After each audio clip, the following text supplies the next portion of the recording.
empezar a grabar, Juliana. Muchas gracias.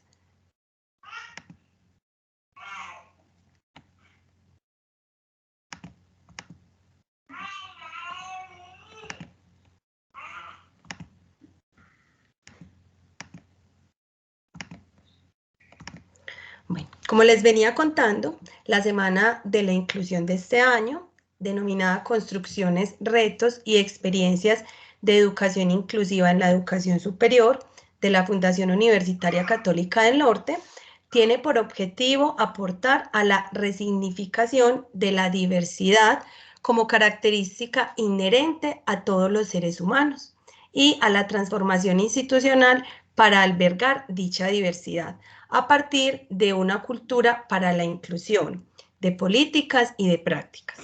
Esta semana abordaremos el tema de la discapacidad psicosocial, la depresión y el riesgo suicida. Además, trataremos de hacer un acercamiento hacia un acompañamiento respetuoso en el marco de la educación superior y hablaremos de la discapacidad en la cotidianidad a partir de la vivencia de una estudiante de trabajo social de la Católica del Norte. Recuerden que las charlas de esta semana contarán con servicio de interpretación en lengua de señas colombiana y además que con la participación en estas 3 charlas obtendrán el certificado de asistencia. El formato para llenar la asistencia lo enviaremos en el transcurso de las charlas al chat para que por favor estén pendientes. Me presento también, mi nombre es Karen Castellanos Molina, soy la coordinadora de la Fundación Universitaria Católica del Norte.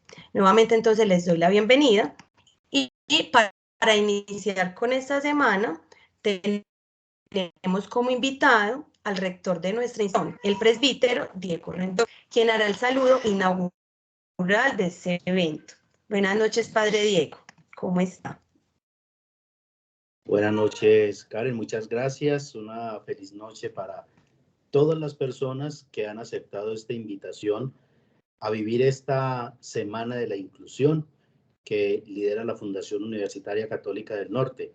Un placer saludarlos a todos los que han aceptado esta invitación. Gracias, Jennifer, por ayudarnos con la interpretación del lenguaje de señas.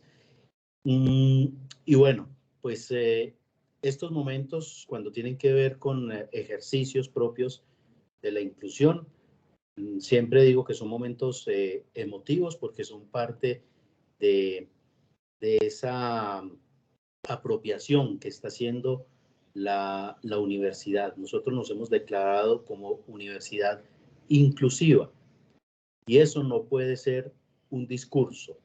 Eso se demuestra con hechos y con acciones concretas que se refrendan en las 1000 maneras, las 1000 estrategias, las 1000 posibilidades que surgen para que de verdad esta sea una universidad donde todos quepamos. Este tema que tenemos para este año es un tema muy interesante, que es el tema de la discapacidad psicosocial.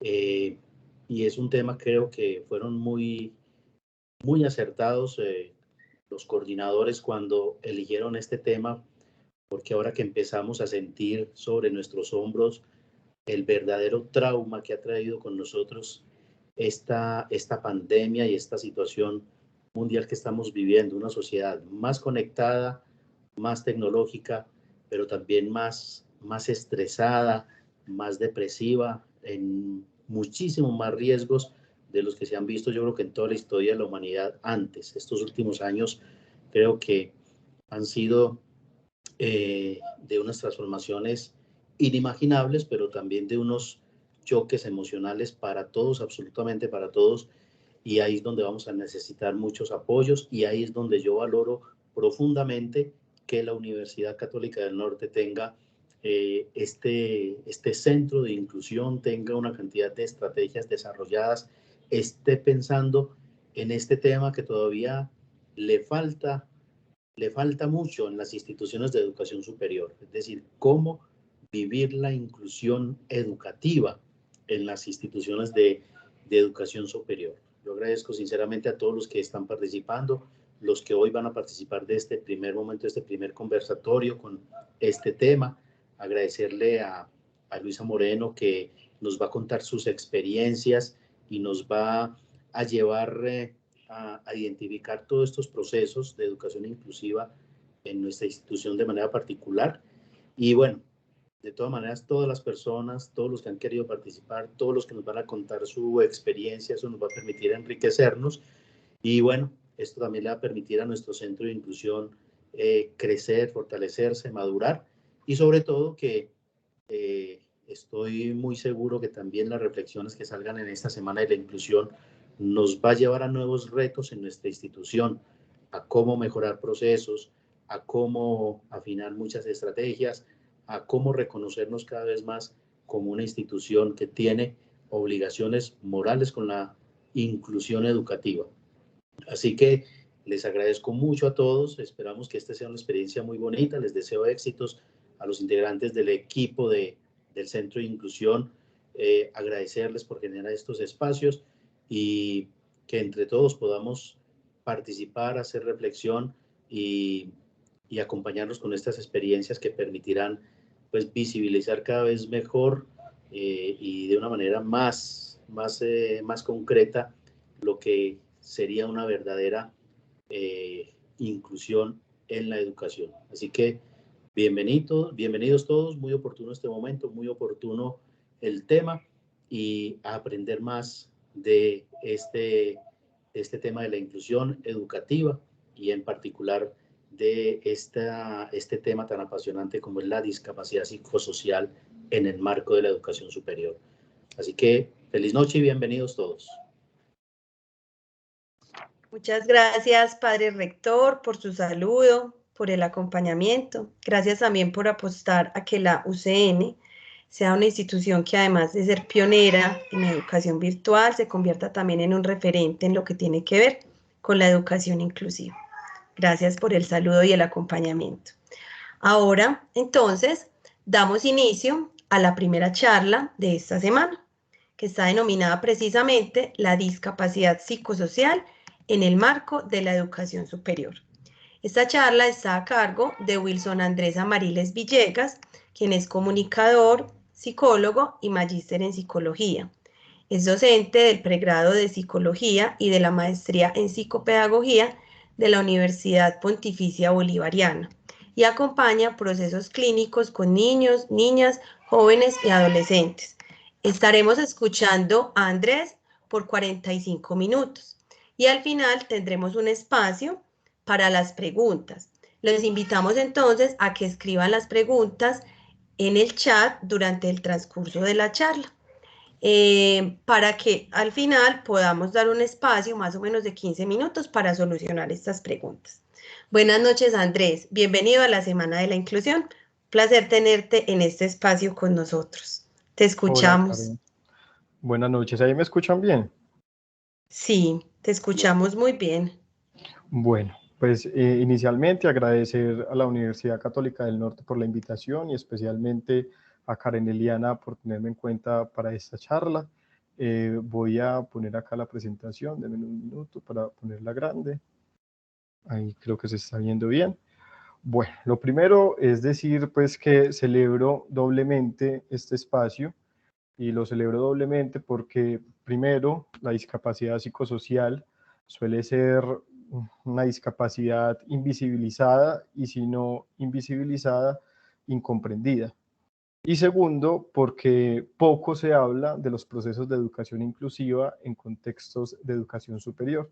Entonces, celebro esta iniciativa y que estemos acá para articular precisamente estas dos temáticas que suelen hablarse poco, que suelen simplemente bordearse, o que no se abordan con la suficiente intensidad y con la suficiente rigurosidad que se debería. La discapacidad psicosocial en el marco de la educación superior es, digamos, el título con el que con Karen desarrollamos y proponemos establecer esta conversación. Y yo me quedo con un significante que va a ser muy importante para la conversación que vayamos a tener y para lo que les pueda contar hoy, y es el significante de marco. es importante que lo tengamos presente y alrededor del significante de marco vamos a estar estableciendo una serie de reflexiones y una serie de consideraciones, entendiendo que el marco es precisamente el borde que delimita aquello que está por fuera y aquello que está por dentro. Y vamos a poder establecer esas dinámicas de lo afuera y lo adentro, lo que se incluye, lo que se segrega, lo que se reconoce y lo que no se reconoce. Y planteo una pregunta como subtítulo a esta conversación, que es cómo alojar otros modos de subjetivación en la universidad. Ahí ya hay algo importante y es el verbo, la acción que propongo, que es alojar. ¿Y qué entendemos por alojar? Alojar, que es reconocer, alojar, que es abrazar, alojar, que es ver el rostro del otro, alojar, que es permitir que sean audibles las voces de los otros que ya existen y que ya están allí, y la expresión modos de subjetivación, que nos pone también como punto de referencia el reconocimiento de la pluralidad de modos de existencia y la pluralidad de formas de asimilar el mundo de la vida, que no necesariamente sea desde una perspectiva psicopatológica, desde una perspectiva deficitaria o desde una perspectiva en la que se ponga en falta al otro, a la otra y a lo otro por asumirse desde una posición distinta a la cual nos asumimos la mayoría de sujetos. Antes de comenzar la conversación, quiero hacer una lectura de 3 pequeños textos, no voy a demorarme mucho. El primero es un poema de Raúl Gómez Hattin que tiene como nombre Me defiendo.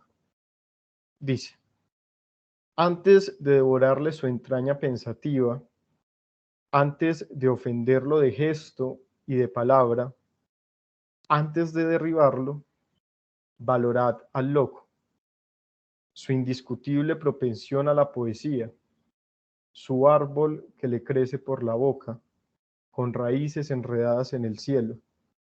Él nos representa ante el mundo con su sensibilidad dolorosa como un parto. Sensibilidad dolorosa, que creo que es una expresión importante para que tengamos en cuenta. Otro textico, también un poema de Alejandra Pizarnik, que tiene como nombre Verano. El poema dice: tanto miedo, Alejandra, tanto miedo, la nada te espera, la nada. ¿Por qué temer? ¿Por qué? Por más imaginación que tenga, no puedo esbozar la muerte, no puedo pensarme muerta. ¿He de tener esperanzas? ¿He de ser eterna? ¿Qué es entonces este vacío que me recorre? ¿Qué es entonces la nada que camina por mi ser? Solo sé que no puedo más. Siento envidia del lector aún no nacido que leerá mis poemas. Yo ya no estaré. Y finalmente, un fragmento de los diarios de Andrés Caicedo. Dice Andrés Caicedo: me desperté esta tarde sintiéndome nada más que una cosa sufriente y dolorosa y echando gotas.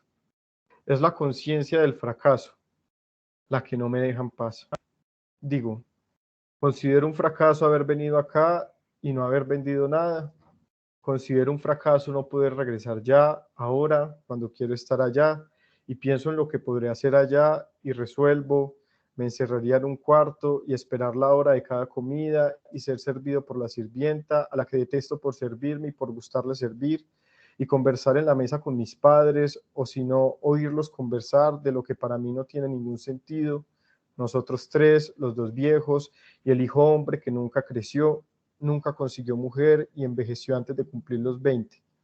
El hijo que escribió el grueso de su producción cuando aún su mente no estaba formada, ni tenía suficientes referencias para que pudiera escribir lo que se dice buena literatura. El grueso de su producción fue compuesta entre los 15 y los 17 años. Dirigió 5 obras de teatro, escribió 6, trató de actuar y nunca pudo porque hablar no puede, no sabe hablar, es mudo como un niño. Ahora, buscando una nueva posición para poder acomodar mejor su angustia, trató de sacar la misma frase que venía pensando a martillazos hasta que ya lo estaba enloqueciendo. Era la misma frase hace por lo menos 10 minutos de pena doliente y sintiendo adentro un punzar y una quebrazón de espejos, exclamó: ¿qué es lo que ha sido mi vida? Y se avergonzó ante lo ridículas que le habían salido las palabras, como si alguien hubiera estado presente para sentir incomodidad por ellas, para censurarlo. Alejandra Pizarnik, Andrés Caicedo y Raúl Gómez Hatt. ¿Por qué empiezo con estas lecturas? Porque de lo que hablaremos hoy, de esos modos de subjetivación otros en la vida y en la educación superior, se pueden representar muy bien extrayendo algunos de los significantes de los textos que acabamos de leer. Una sensibilidad dolorosa, un vacío que no permite vivir y una angustia punzante.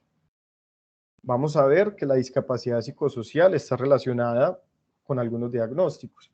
Diagnósticos como la depresión, como la ansiedad, como los trastornos psicóticos, como los fenómenos de angustia, como los trastornos afectivos bipolares, pero que precisamente para arrancarle esa mirada deficitaria, esa mirada psicopatológica que está involucrada, hablamos o hablo por lo menos en general de posiciones subjetivas en la vida que ponen de manifiesto de manera muy evidente el sufrimiento emocional, la complejidad que causa en todos los casos, en sus casos, en el mío, en los de todos los seres humanos, todos los seres del lenguaje, pero que en algunos casos con mayor intensidad. Hago una precisión que es importante: yo no soy experto en discapacidad psicosocial, yo no soy experto en educación superior, digamos que yo no soy experto en nada más bien, y que tampoco busco ni pretendo serlo, sino más bien que hablo desde experiencias, desde mi experiencia, y que en este caso es pertinente aclarar cuáles son los lugares de enunciación desde los cuales me permito decir algo a propósito de la discapacidad psicosocial, de la educación superior, mi marco de experiencia.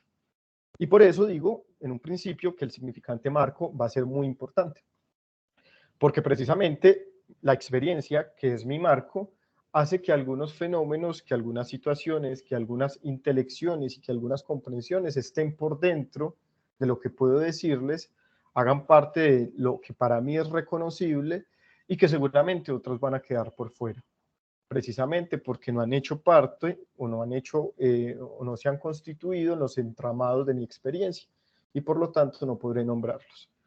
¿Cuál es entonces el marco de mi experiencia? Básicamente son dos lugares de enunciación, son los dos lugares en los que me he decidido posicionar en la vida, que le dan sentido a mi práctica profesional, que son la clínica y la docencia universitaria.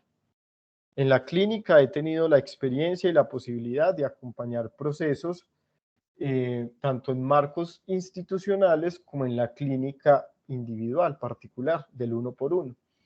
En procesos institucionales o en contextos institucionales, precisamente acompañando niños, adolescentes, niños y niñas, adolescentes, adultos y familias que han orbitado alrededor precisamente del significante discapacidad psicosocial.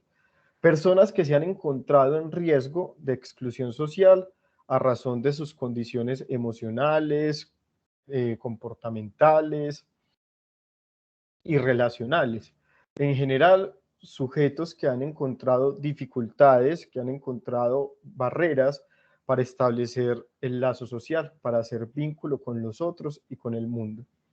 Y también desde la clínica individual.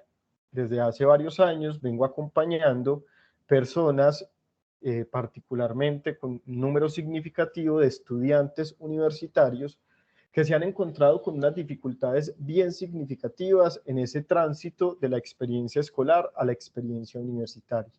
Y que esas dificultades, que esas barreras, que esas detenciones en su ruta educativa y en sus trayectorias educativas han estado relacionadas con sus modos otros de subjetivación. Alejandra Pizarnik, Andrés Caicedo, Raúl Gómez, son personas, por ejemplo, que por sus modos de habitar el mundo, por sus modos de hacerse a un cuerpo, por sus modos de hacer lazo, por sus modos de hacer con los afectos, encontraron una serie significativa de detenciones y dificultades. Y en la clínica yo me he encontrado precisamente con muchachos y con muchachas que a la hora de llegar a las instituciones educativas, en la universidad, se encuentran con que hay algo que se les vuelve insoportable. Y eso insoportable tiene mucho que ver con esa angustia punzante, con ese vacío que no permite vivir y con esa sensibilidad dolorosa, ya sea en el encuentro con los otros, ya sea en los desencuentros con la autoridad, en los procesos evaluativos, en responder, comprender y dar lugar a la demanda que le hacen los docentes, en sus modos de hacer con el cuerpo a la hora de llegar a la vida universitaria. En fin, en la experiencia del mundo de la vida que no se corresponde con el mundo de la vida del sentido común. El otro lugar de enunciación desde el cual puedo hablar es desde mi lugar como docente. Soy docente universitario en la Universidad Pontificia Bolivariana, en el pregrado en psicología y en la maestría en psicopedagogía.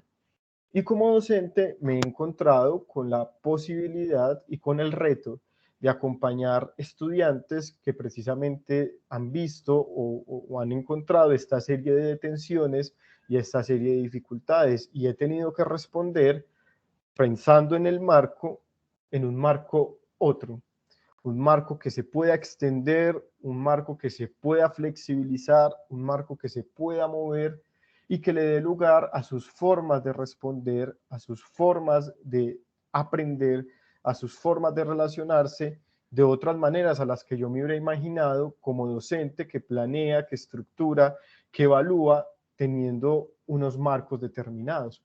Unos marcos que por haber sido determinados antes no necesariamente son los adecuados, los mejores, los únicos o los correctos, sino los míos, los propios. Y el encuentro con estos estudiantes me ha llevado y me ha generado precisamente una interrogación gigante de los marcos que he podido construir hasta ahora como docente. Karen ahorita les comentaba y pues lo refuerzo, al final va a haber un pequeño espacio de conversación y de preguntas. Entonces, si algo de lo que voy diciendo genera alguna inquietud, alguna duda o algún comentario, lo pueden ir generando en el chat y pues más adelante veremos cómo lo vamos resolviendo. Bueno, en principio, una brevísima conceptualización. Y digo brevísima conceptualización pues porque el tema nos daría para un curso completo, ¿sí? Un curso completo sobre discapacidad psicosocial y un curso completo sobre discapacidad psicosocial en el marco de la educación inclusiva. Pero es importante y pertinente que podamos hacer un acercamiento teórico a propósito de lo que estamos hablando hoy y de cómo eso que estamos hablando hoy tiene un marco precisamente conceptual. La discapacidad psicosocial, el contenido de lo que conocemos como discapacidad psicosocial no es nuevo. Lo nuevo es el significante, lo nuevo es la palabra, es la nominación, que viene a dar un marco precisamente inédito, un marco nuevo para una serie de fenómenos, de manifestaciones, de modos de existencia que han existido desde que el ser humano tiene lugar en el mundo. No sé si haya una intervención o es un micrófono que está encendido por error.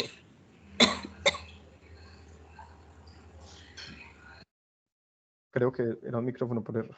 Sí, era un micrófono ya. Bien, muchas gracias. Bien. Bueno.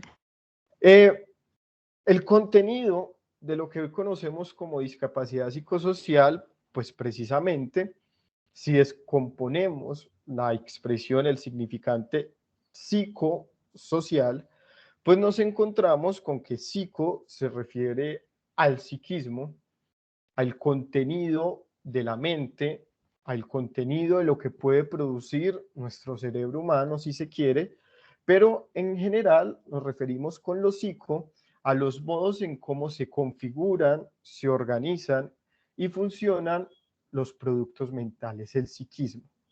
Y con social nos referimos pues a los lazos, a los vínculos que ordenan y que organizan el mundo de la vida tal y cual lo hemos estructurado hasta ahora.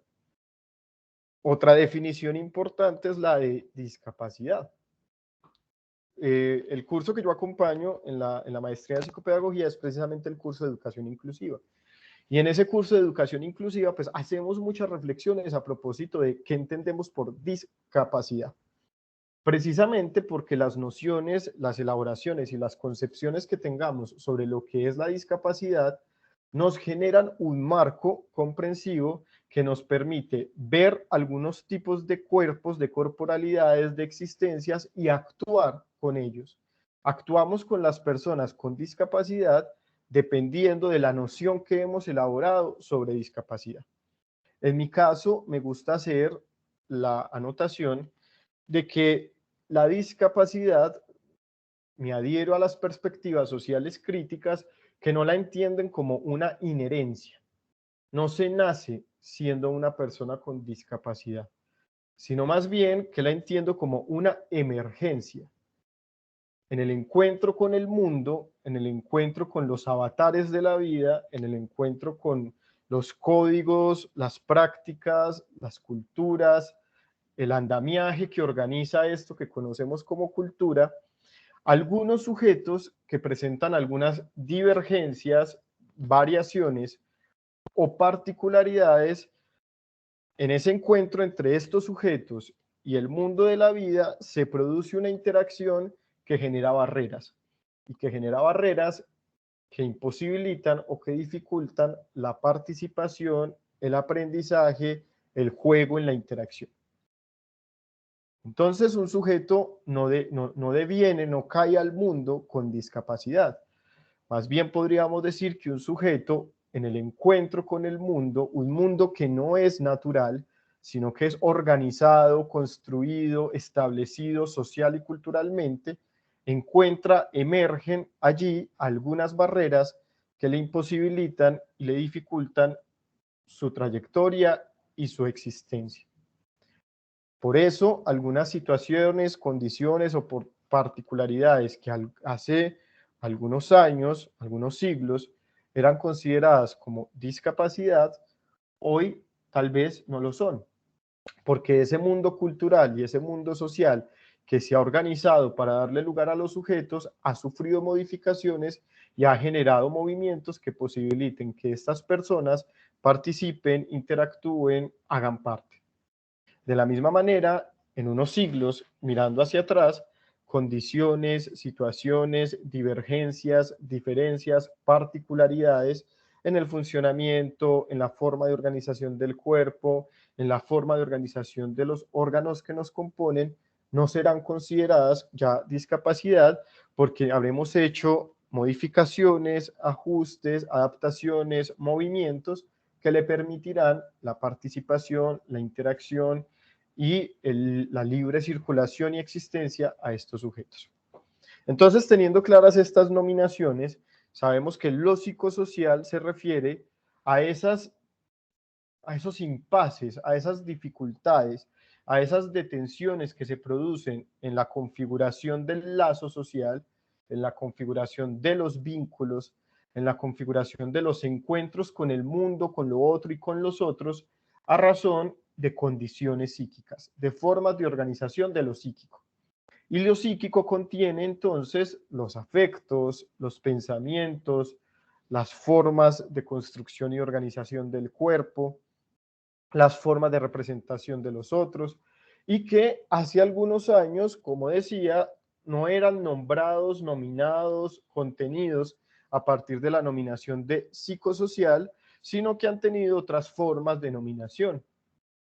El loco, el enfermo, el demente, más contemporáneo, el rayado, el perturbado o el raro. Vale preguntarse, y es importante hacer estas interrogaciones a propósito de qué imágenes hemos construido socialmente alrededor de los sujetos que encuentran detenciones en el vínculo y en el lazo social a razón de condiciones psíquicas. ¿A qué me refiero con qué imágenes? Pues la presentación, que contiene pocas imágenes, pero que tiene algunas, está precisamente, digamos, ambientada, acompañada de imágenes que históricamente se le ha dado a sujetos que presentan dificultades en el lazo social. Estemos atentos entonces a las construcciones del rostro que hacemos sobre estos sujetos, a las formas en que representamos sus cuerpos, a los lugares que les damos con relación a las interacciones con los otros. Y hoy en día, pensemos, cuando decimos que una persona presenta una situación importante, significativa a nivel psíquico, que imposibilita su lazo y su vínculo, ¿qué imágenes nos hacemos? ¿Es una imagen por fuera de lo normal? ¿Es una imagen por fuera de lo esperado y de lo esperable? ¿Qué lugares le atribuimos de habitación y de ocupación a las personas que pensamos bajo estas imágenes? ¿Es la universidad una de esas imágenes? En mi experiencia universitaria, en uno de los pregrados que realicé, recuerdo haber estado con uno de mis compañeros que presentaba dificultades en el vínculo, en el lazo social, y que la respuesta de alguno de los agentes educativos que acompañaba ese proceso era: este lugar no es para esa persona debe estar en el hospital mental, y si puedo hacer todo lo posible para que no pase mi materia, lo haré, porque no voy a graduar una persona con esas condiciones.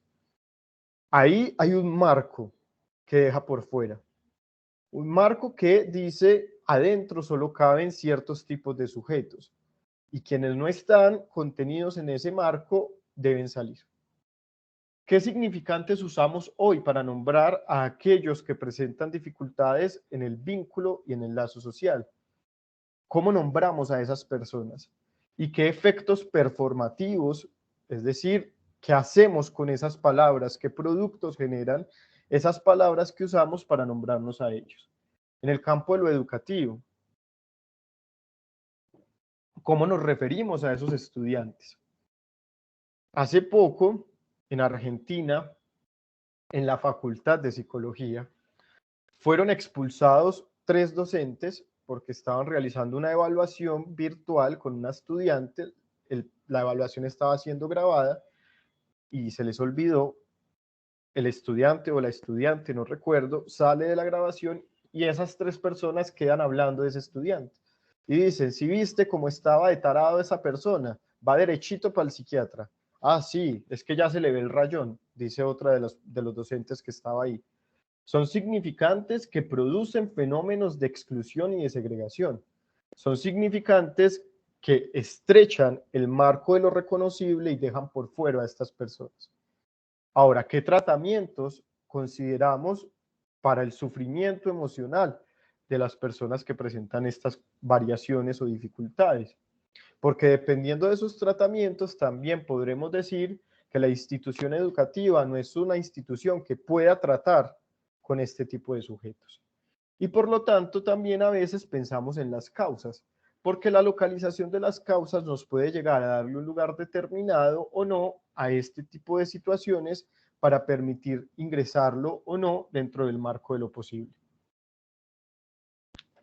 Un poco esto es lo que vengo diciendo con lo del marco, y por eso cuando Karen me hace la invitación y veo el significante marco, precisamente pues en la charla, me parece que es un significante muy potente, porque el marco establece un límite, el marco establece un borde en el que lo que tiene lugar es posible, es reconocible y es imprescindible. Tenemos que hacer todo lo posible para que quienes están dentro de lo marco de lo reconocible no se vayan, permanezcan con nosotros. Eso se traduce en políticas, políticas, por ejemplo, de prevención de la deserción educativa. ¿Qué tipo de deserción evitamos? Evitamos que deserten aquellos sujetos que hacen parte de lo posible y de lo reconocible. ¿Cuáles son los estudiantes posibles de mi institución educativa? Cuando en una institución educativa, cualquiera que sea, pronuncio la expresión performativa, es que este estudiante no es para esta institución, o cuando pronuncio la producción enunciativa de, es que esta institución no es capaz con este estudiante, o es que no contamos con los recursos para, o es que no nos formaron para atender a, o es que no somos especialistas en, estamos estrechando el marco de lo posible y de lo reconocible. Un marco es precisamente un lugar por el cual puede mirarse algo, una ventanita. Esa ventanita deja por fuera otros escenarios. Lo que queda por fuera del escenario de lo posible es precisamente lo invisible, lo prescindible. Podemos prescindir de ellos, no nos importa o no nos hacemos cargo de si continúan o no continúan con nosotros. Es también lo imposible. Lo que se sale del marco no lo podemos atender. Ay, es que no somos una institución de salud mental. Ay, es que no somos especialistas en estados afectivos. Ay, es que de eso no nos enseñaron en la universidad. Y entonces se hace imposible dar lugar a esas formas de subjetivación que no tienen espacio en este marco. Precisamente el marco de lo psicosocial dentro de la discapacidad empieza a ampliarse a partir de la Convención Internacional de Derechos sobre Personas con Discapacidad. En esa convención, que se aprueba en el 2016 y entra en rigor en el 2008, se establece que las personas con discapacidad incluyen aquellas que tengan deficiencias físicas, mentales, intelectuales o sensoriales a largo plazo, que al interactuar con diversas barreras puedan impedir su participación plena y efectiva en la sociedad en igualdad de condiciones con los demás. Pongo en cursiva el deficiencias porque yo me hago mucho la pregunta de ¿por qué nos cuesta nombrarlo divergencias? ¿O por qué nos cuesta nombrarlo variaciones o diferencias? Algo en déficit es algo en déficit en relación con. ¿Y en relación con qué? Con lo normal, con lo esperable, con lo posible. Bien, es una reflexión que tal vez tenga lugar para otros escenarios. Si yo pudiera cambiarlo, pondría divergencias o diferencias o variaciones. Variaciones físicas, mentales, intelectuales o sensoriales. ¿Por qué es importante esta convención? Que es un instrumento que se usa para el reconocimiento de los derechos humanos y la protección de la dignidad de las personas con discapacidad. Es importante porque incluye una diferencia entre lo mental, lo intelectual, lo físico y lo sensorial. Hasta este momento, las condiciones que hoy conocemos dentro del marco de la discapacidad psicosocial se confundían, se solapaban, se mezclaban, se volvían una sola con otro tipo de condiciones, como las intelectuales, por ejemplo. Y se asumía entonces que toda persona con una discapacidad psicosocial, como hoy la conocemos, también presentaba condiciones intelectuales, o que toda persona con discapacidad intelectual, con divergencias o diferencias en la capacidad intelectual, también presentaba dificultades en el lazo social. Y no siempre es así. Esto, de hecho, introduce un debate interesante que no lo vamos a resolver hoy, pero que lo pongo sobre la mesa. Tres preguntas. ¿Es el autismo una discapacidad? Y si la respuesta es sí, ¿es una discapacidad intelectual o es una discapacidad psicosocial? Hay perspectivas, por ejemplo, que dicen el autismo no es una discapacidad. Otras que dicen no toda persona con trastorno del espectro autista encuentra o en su relación con el entorno emerge una discapacidad, algunas sí. Otras dicen, no toda persona con trastorno del espectro autista presenta divergencias o diferencias significativas a nivel intelectual. pero sí a nivel en la constitución y en el establecimiento del lazo. Entonces, ¿de qué tipo de discapacidad hablamos? Una pregunta que queda para la discusión. Ahora, ¿cómo podemos definir la discapacidad psicosocial? Que un poco ya lo vengo haciendo y creo que estoy hablando mucho y no sé si me va a hallar el tiempo. Esa es siempre mi dificultad, pero bueno. Entendemos como discapacidad psicosocial entonces aquellas dificultades, variaciones, detenciones con relación a los vínculos y al mundo de la vida validado y construido socialmente.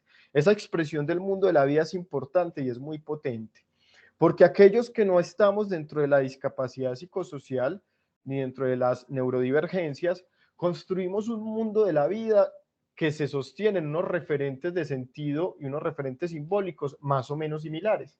Es decir, una relación con la norma más o menos similar, una relación con la construcción y los usos del cuerpo más o menos similar, una relación con el lenguaje y con los efectos del lenguaje más o menos similar, pero que cuando nos encontramos con personas con discapacidad psicosocial, vemos que su mundo de la vida puede ser muy diferente, divergente al que ha sido construido y validado socialmente. Otras relaciones con la norma, otras formas de usar el lenguaje, otros usos y expresiones del cuerpo, y en general algunas variaciones y divergencias en las formas de hacer vínculo. También dificultades para desarrollar actividades de la vida cotidiana, manejar y controlar eventos que suponen altos niveles de estrés, regulación de emociones o interacción y socialización con otros, y que nos habla de severas dificultades para hacer frente a las exigencias de la vida. Eso como docentes, como psicólogos, como profesionales, nos debe de entrada introducir una pregunta importante. Si es que son dificultades significativas en las exigencias de la vida, estamos hablando de situaciones asociadas a caprichos o a imposibilidades. Porque en algunas experiencias que he tenido en el campo clínico, acompañando jóvenes que harían parte o entrarían dentro de la nominación de discapacidad psicosocial, nos encontramos con que ellos manifiestan cosas como, es que para mí es imposible exponer, es imposible. No es una cosa que me cueste, sino que se me es imposible.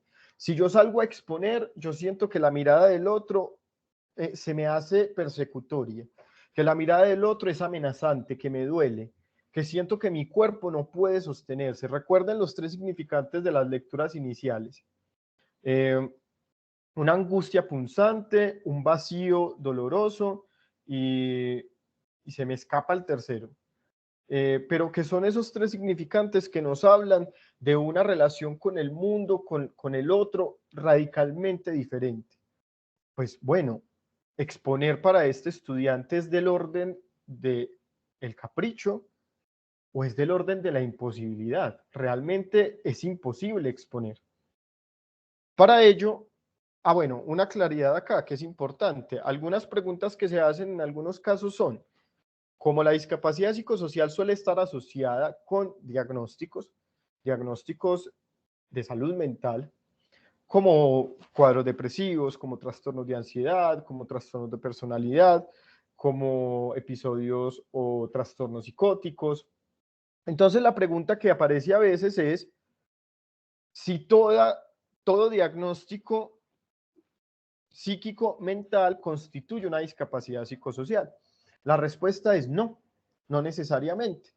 Tú puedes experimentar, atravesar una situación de, por ejemplo, un trastorno de ansiedad y contar con las adaptaciones, con los apoyos externos, psicoterapia, medicamentos, que te permite estabilizarte, que te permite establecer una relación tranquila con el mundo de la vida y que por lo tanto no te genere dificultades significativas con relación al funcionamiento psicosocial y por lo tanto no hablaríamos en ese caso de una discapacidad psicosocial.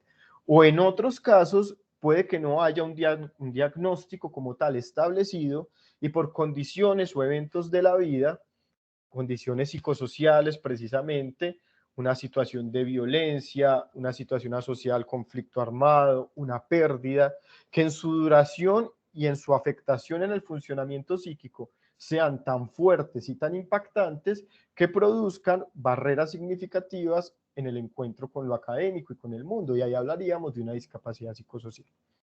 Rápidamente, para que nos dé tiempo de finalizar, porque Karen, si no estoy mal, más o menos terminar a las 8 para dar espacio a las preguntas, ¿cierto? Andrés, sí, la idea es terminar a las 8. La ponencia es la charla es de 45 minutos. Listo. Y luego de eso tenemos un espacio de 15 minutos para las preguntas. Igual al momento tenemos una sola pregunta, entonces... Bien, listo. Listo, gracias. Voy a traer unas viñeticas. No son casos clínicos, por supuesto, son viñeticas, experiencias por fuera del marco. Experiencias de muchachos, estudiantes universitarios que se han ubicado por fuera de ese marco de reconocibilidad que hablábamos ahora. Simplemente las voy a enunciar. Nani es una estudiante universitaria que cuando ingresa a su proceso de formación y se encuentra con las demandas de los docentes, los parciales, las evaluaciones, las exigencias de que responda a una pregunta, empieza a sentir un zumbido que no se apaga, un zumbido que no se va con nada. Más adelante, ese zumbido se convierte en susurros, susurros que le dicen cosas, susurros que le dicen, eres una basura, susurros que le dicen, no eres capaz, susurros que le dicen, lárgate, no lo mereces. A Nani se le hace insoportable la experiencia universitaria, aun cuando ama lo que estudia, aun cuando desea aquello en lo que está formándose, pero el encuentro con el otro, especialmente con el otro docente que es rígido, con el otro docente que no cree en sus zumbidos, que le dice que eso es puro capricho, que le dice que eso son niñerías y que se tiene que ajustar a la vida universitaria, la pone en riesgo de retirarse, la pone en riesgo de abandonar el marco de lo educativo. Sander empieza la vida universitaria y aunque le va muy bien a nivel académico, Sander no entiende los tiempos y los ritmos. Dice que el concepto de tiempo es imposible para él, que él no entiende cómo funciona un reloj, que en el colegio le iba bien porque era el mismo tiempo para todos. Lo recogía al bus, lo llevaba al colegio, las clases eran todas seguidas, él no tenía que preguntarse si era descanso o no, porque a todos lo sacaban. En la universidad es diferente. En la universidad él es el dueño de su tiempo y él no sabe qué hacer con eso. Entonces llega a una clase una hora tarde porque él no entiende, no logra todavía subjetivar en su cuerpo la experiencia del tiempo y no sabe cómo funcionan todavía los ritmos de lo educativo en la universidad. Con Sander bastará hacer un trabajo teórico sobre cómo funcionan los relojes, sobre cómo se contabiliza el tiempo en un reloj, sobre cómo pasan las manecillas en segundos, en minutos y en horas, para que algo de la subjetivación del cuerpo se empiece a instalar, del tiempo se empiece a instalar, y Sander pueda ir comprendiendo qué es eso del tiempo en la universidad. Juana, en pleno tiempo de pandemia, se conecta a todas las clases, pero no presenta ningún examen. Siempre asiste, desde que la clase inicia hasta que la clase termina, pero no presenta ningún trabajo. Pues bien, me cuestiono por qué Juana está siempre ahí, pero nunca participa, porque Juana no falta a ninguna clase, aun cuando sabe que la va a perder si no presenta ningún trabajo. Basta con encontrarme con Juana, con hacer un pequeño tacto, un gesto de escucharla, para que Juana diga, profe, yo me conecto porque estoy desde mi cama, no puedo levantarme, la vida no me da, no soy capaz de hacer nada, pero me gusta escuchar su clase. Basta con decirle a Juana, cuéntame qué has aprendido. Y Juana habla más de 45 minutos sobre todo lo que hemos visto durante el semestre. Tiene que perder Juana. Si ha aprendido, si ha transformado sus saberes, si ha adquirido conocimientos, pero en ese momento de su vida sus afectos están caídos. Hay un adormecimiento del deseo que no le permite levantarse.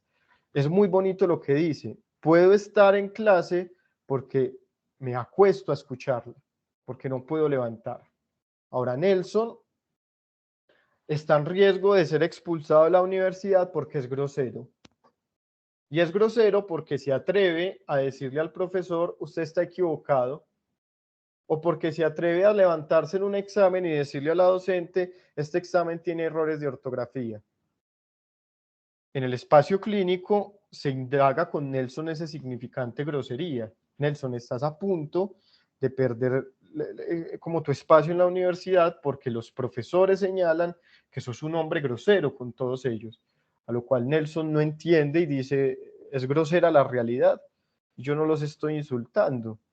Hay una comprensión del mundo, una literalidad del modo de relacionarse que hacen que Nelson diga: hay errores de ortografía, sin intención de insultar, sin intención de ofender, solo con el hecho de señalar algo de la realidad, que ese examen no está bien escrito. Para que Nani, Sander, Juana, Nelson y todos los muchachos con dificultades en el lazo social puedan tener un lugar en la institución educativa, en la universidad, hace falta un marco de goma, porque el mundo sin marcos es imposible. Los mundos tienen marcos, si no estaríamos en el caos, pero ese marco puede ser de goma. Ese marco se puede expandir, se puede extender, se puede abrir, se puede contraer, dependiendo de lo que estas personas nos muestren que necesitan, qué ajustes requieren para poder estar allí. Con Juana bastó con evaluarla oralmente, porque su cuerpo, su deseo, no pueden pararse a responder una evaluación, pero su voz sí. Un marco de goma es un marco que reconozca que a veces no se trata de capricho, que no es que estos estudiantes de hoy son la generación de cristal, que es que los jóvenes de hoy son muy frágiles. Basta con reconocer que hay sujetos en la vida, todos, jóvenes, adultos, niños, sujetos afectados por el lenguaje, a los cuales el lazo social se les vuelve imposible en algunos casos. Y que nuestra respuesta como agentes educativos puede estar cargada de prejuicios, de desinformación o de invisibilización. Por eso celebro enormemente que ustedes en la universidad estén haciendo esta jornada y que le den lugar a la discapacidad psicosocial para ser visible, para informarnos y para desmontar prejuicios. Para terminar, una universidad que dé lugar a marcos de goma es aquella que haga excepción, que no se ubique pensando a los estudiantes siempre desde el capricho y que reconozca esa singularidad subjetiva de Sander, de Nani, de Juana, de Nelson, a partir de 4 grandes ejes: del encuentro que cada uno establece con la ley, de la manera en cómo emergen los afectos, de las formas en cómo se relacionan con el cuerpo y de la posibilidad o no que tengan estos sujetos de reconocer los límites, y que podamos pensar intervenciones que estén precisamente orientadas a la lógica del uno por uno. Si se trata precisamente de una barrera, de una dificultad, de una detención o de un tropiezo en el lazo social, ¿qué universidad vamos a hacer que haga excepción a que algo de ese lazo pueda ser recompuesto, a que algo de ese lazo pueda ser establecido, pueda ser generado? Lo enuncio porque no nos da tiempo. ¿Cómo acompañar esto insoportable en la universidad? Primero, formarnos en una generalidad, en la generalidad de la flexibilidad, en la generalidad de los ajustes razonables, en la generalidad del reconocimiento de la necesidad de establecer currículos justos, ¿sí? La justicia curricular. Eso implica pensar que hay posibilidad de ampliar, de pensar que enseñar, no necesariamente tenemos que enseñar lo mismo a todos, cómo comunicarse, con los estudiantes a veces habrá que comunicarse desde la literalidad, a veces desde el cuerpo, a veces desde evitar la mirada, a veces desde evitar el tono de voz alta. ¿Qué y cómo evaluar? En el caso de Nani, por ejemplo, puede ser, perdón, de Nani y de Juana, evaluar cómo a través de la conversación y qué lo aprendido y lo resignificado a partir de ese proceso. Es además pasar de las pautas generalizadas a los mínimos gestos y a los pequeños detalles, porque es en esos mínimos gestos y en esos pequeños detalles que veremos qué lazo es posible uno por uno. También darle lugar a la queja del docente, porque es el docente el que se encuentra en ese vínculo educativo con que algo del vínculo está imposibilitado. Y pensar con ese docente, que es fundamental, qué es lo imposible en cada caso. Y establecer esto en la universidad se hace poco, establecer espacios de reflexión y discusión de casos en los que podamos pensar qué angustia y qué, ahí me faltó una tilde, y qué estabiliza a esa joven o a ese joven que sufre. Voy a parar, Karen, acá para que seamos justos con el tiempo y vamos hablando 15 minutos de lo que hay en el chat. Perfecto. Andrés, muchas gracias. Excelente intervención. Te agradezco mucho por acompañarnos en este espacio, porque sin duda alguna todo lo que nos estás compartiendo nos aporta mucho a los objetivos de esta semana, que es precisamente resignificar lo que entendemos por la discapacidad psicosocial e ir comprendiendo formas de acompañar a esos estudiantes de una manera respetuosa. Te agradezco mucho por tu intervención. Voy a pasar entonces a formularte algunas preguntas y también a leer al final unos comentarios que nos hacen entonces en nuestro chat, ¿cierto? Yo quiero comenzar para estas preguntas leyendo un comentario de Edgar Alexander Castrillón. Edgar Alexander es profe, creo, de la institución, y con base en esto te formulo una pregunta que hace también un profe relacionado con el DUA. Dice Edgar, ¿cómo emociona cada palabra de lo que dice el profesional? Ojalá algún día nuestra escuela entienda el DUA. DUA, recordemos que significa Diseño Universal para el Aprendizaje, como posibilidad, y la escuela como posibilidad para ser felices y no para espacio, para ignorar y hacer invisibles a los que están ahí, detrás de la pantalla. Entonces, con base en eso, tenemos una pregunta de un profe que dice que es docente de ciencias naturales en bachillerato, que tiene estudiantes con múltiples diagnósticos y algunos que posiblemente lo requieran. Mi pregunta es, si a pesar de planear con el DUA, algunos estudiantes no alcanzan los objetivos mínimos planeados, ¿cómo hacer para lograr un avance en ellos sin implementar estrategias que los incluyan? Bueno, ahí lo primero es algo que hemos venido viendo pues, en la maestría y en algunos de los trabajos que realizamos, de que entendemos cuando decimos planear con DUA. Porque si bien el DUA nos permite, digamos, como una orientación y un camino importante para la planeación de la práctica pedagógica, el DUA también nos lleva anterior a la planeación del acto educativo en el aula, a la revisión y a la estructuración de la institución educativa misma. Y creería yo que ahí sería importante revisar de manera anterior, incluso a la planeación de la práctica pedagógica en el aula, cómo a través de los principios del DUA y la diversificación que éste propone, podemos pensar y resignificar todos los componentes del currículo, ¿sí? Con relación a los contenidos que se trabajan, con relación al sistema de evaluación, con relación a lo que se promueve, lo que se piensa o se promueve como posibilidades de promoción o no, y más en la universidad que suelen ser mucho más fijos en el marco. ¿Sí? En la universidad es más difícil, por ejemplo, resignificar o diversificar contenidos o diversificar lógicas evaluativas. Entonces yo diría, en principio, resignificar y pensar a partir del DUA ese componente macro del currículo.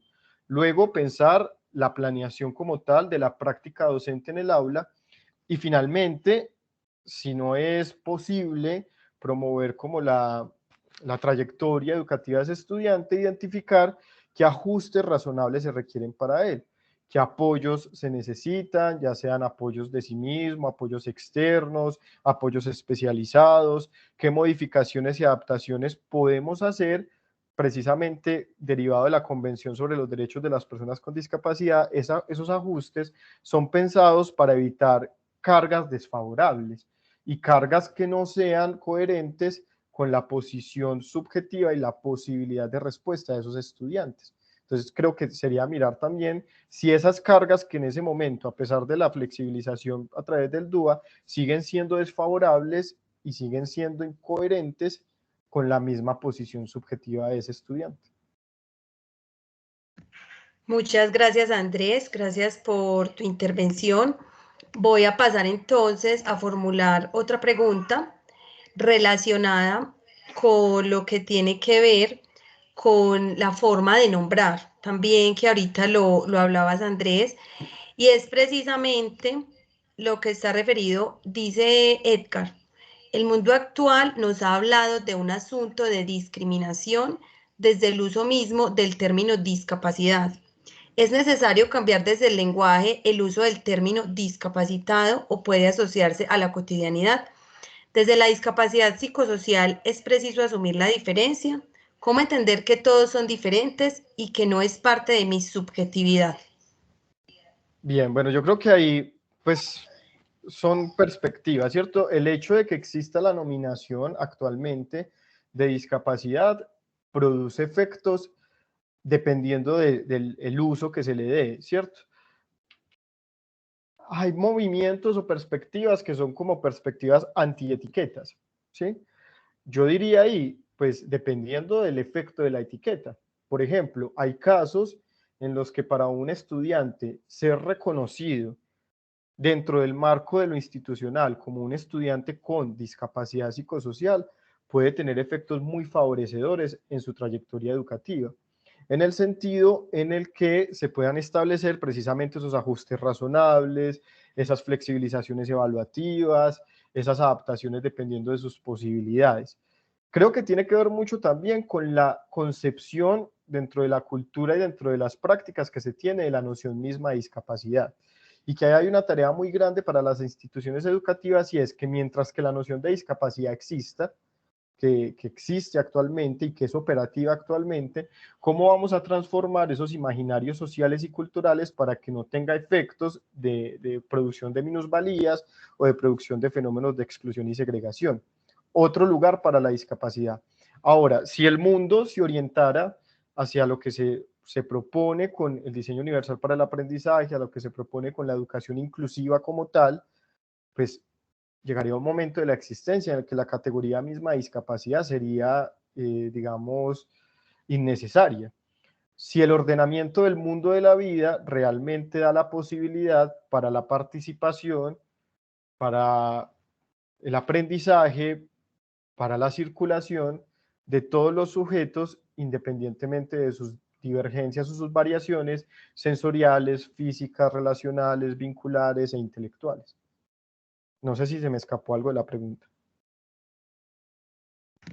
Muchas gracias, Andrés. Creo que fuiste claro respecto a estos postulados. Y me parece interesante una pregunta. Tenemos bastantes preguntas en el chat, pero en términos de tiempo no las podemos formular todas. Pero nos pregunta Sandra Navarro que hasta dónde puede ser de goma ese marco, ¿sí? Hay un límite para la flexibilidad de ese marco, a propósito del marco de goma del que estabas hablando. Un mundo sin marcos es imposible, un mundo sin marcos es caos, ¿sí? Eso es pues como un principio lógico. El mundo necesita marcos.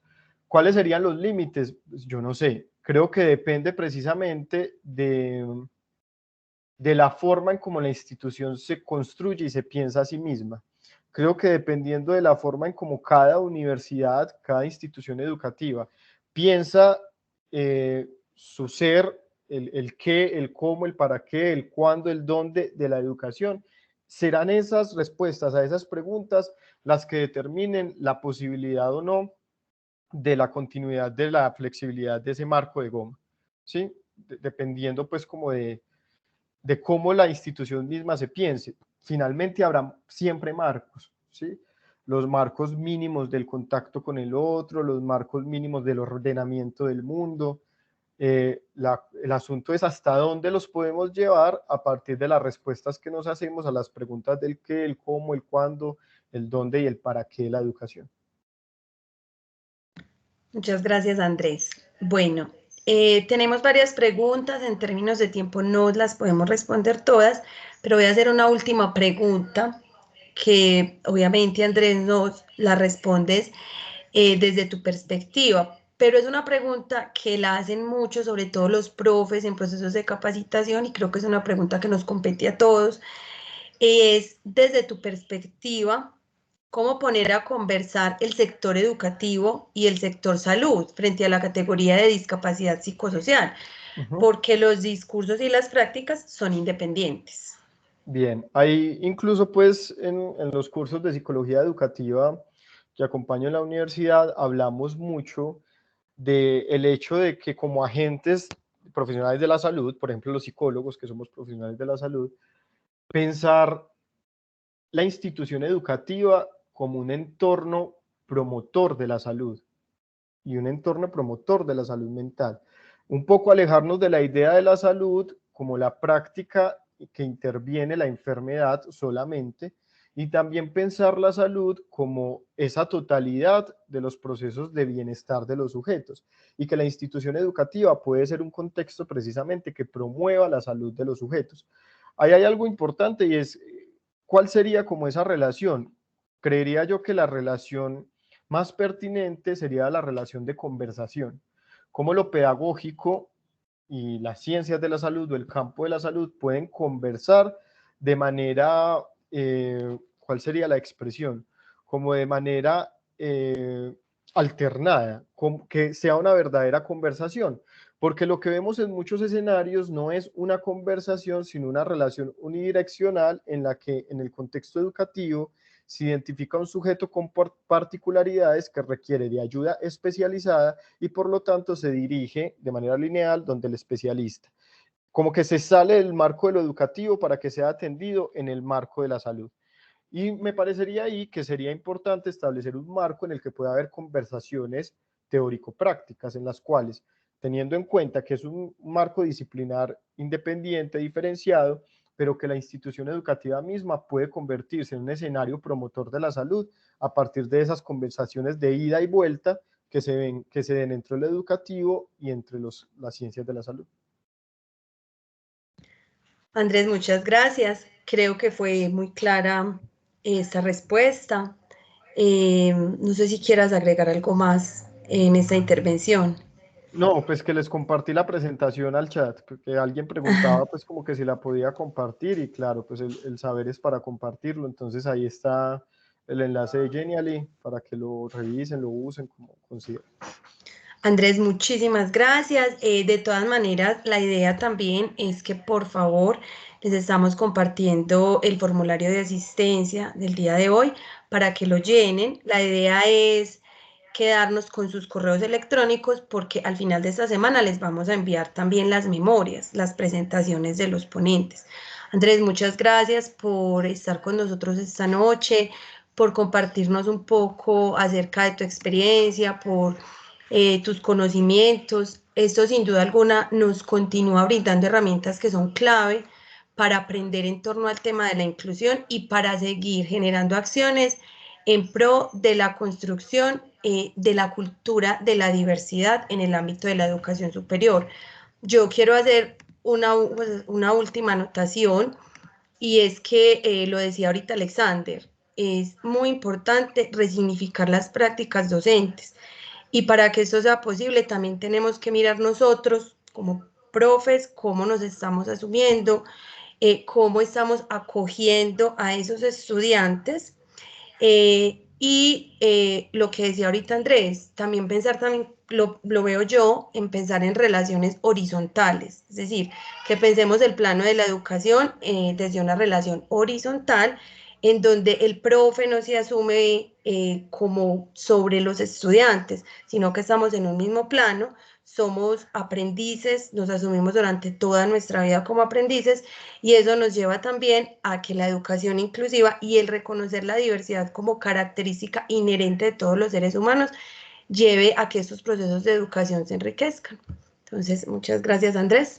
Bien, Karen, no, muchísimas gracias a ti, a la universidad, al equipo de inclusión. De verdad que celebro muchísimo que generen estos espacios, que se puedan replicar y que estemos conversando sobre este tema hoy. Es ya una transformación y una flexibilización de ese marco rígido. Bueno, muchas gracias, Andrés, y a las personas que nos acompañaron también en este día. Gracias por su asistencia. Les recordamos entonces para que llenen por favor el formato de asistencia y el formato de valoración. Recuerden que las personas que asistan a los 3 días se les dará certificado de participación. Los esperamos mañana a las 7 de la noche para nuestra segunda charla, en donde vamos a abordar el tema de la depresión y el riesgo suicida. Muchas gracias, que tengan una feliz noche. Andrés, que descanses. Feliz noche. Bueno, feliz noche. Muchas gracias. Gracias a ustedes. Feliz noche, muchas gracias.